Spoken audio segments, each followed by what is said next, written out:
Hi, Cindy.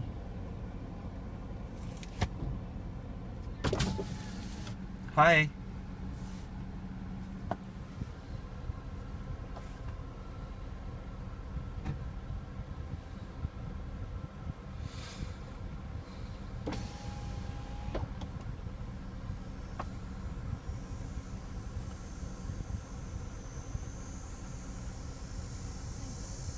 Play at that game.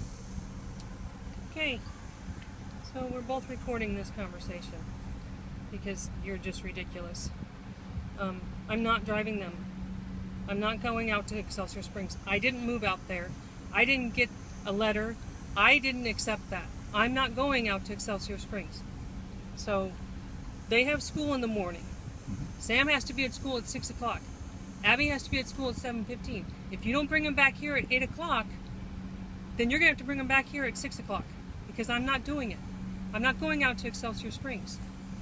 The divorce decree says we're supposed to share the transfer. That was before you moved. That's before you moved. You changed things.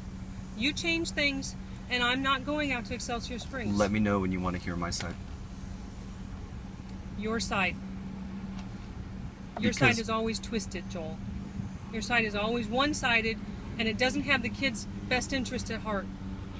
So you either tell me you're going to bring them back here at 8 o'clock, and they'll get out of the car and go with you.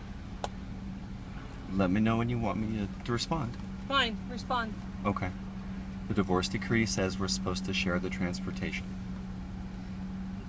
Yep, and it also says at the schools, at the kids' school. Pick up and drop off at the kids' school. I don't see where your problem is in realizing that. We can go to the high school. Do you want me to respond? Whatever. Okay. The response to that is, just like I said in the email, that in fact I quoted the divorce decree saying there's one of 4 locations at each child's school, either child's school, or at either parent's location or residence. And I don't feel comfortable going to your house, and I don't feel comfortable you coming to my house. I've had to call the police on you twice. Twice. Do you want my response? Because you are disrespectful, and you don't follow the rules. Do you want my response? You trespass. You cause problems with the kids. No, I'm not going to do this. Do you want my response? Okay. I felt that both times you called the police was unnecessary. One was when Abby was angry at me because I took her cell phone and she locked herself in the bathroom, and you called the police.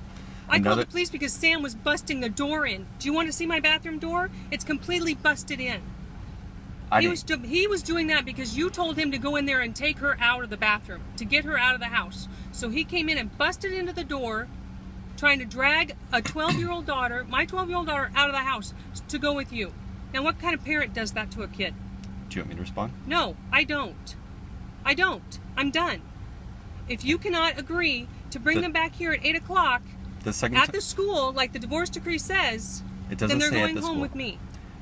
You've already had Abby for a day and a half longer than you were supposed to. So as far as I'm concerned, your visitation time's already been exceeded.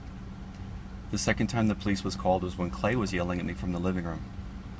He accused me. You were trying to keep the kids. You were traumatizing the kids because they were under the understanding that they were going with you, and you were telling them that they weren't. Now, what kind of father doesn't want their kids with them for the 4th of July weekend, which you were supposed to have them? And I had sent you an email already. He accused me of playing mind games in front of the kids. You are playing mind games. You always play mind games, Joel. You come up to the door and you tell the kids, "Oh no, you're not coming with me. We're not doing this." That's a mind game to them. I have the emails, and you and I never came to a final agreement. That's because you won't listen.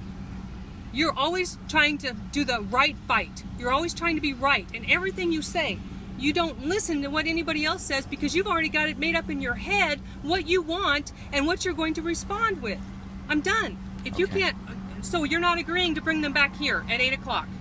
I'm under no obligation to follow your orders, but we do need to come to an agreement. And to share the transportation, I think... Sharing the transportation. I will come to the school and pick them up. I will come to the school and drop them off. I leave work every Wednesday early so that I can be here to drop them off for you. And that's your choice. I'll give you half of the choice as far as where we pick them up, and I will take the other half. No, it doesn't work that way. Why not? Because that's not the way the divorce decree states. It says one No. of 4 places. Yeah, well, I don't feel comfortable going to your house. I'm not going to your house because I don't feel comfortable. I don't feel safe. I'm not doing it. I'm not doing it. I'm sorry. Goodbye.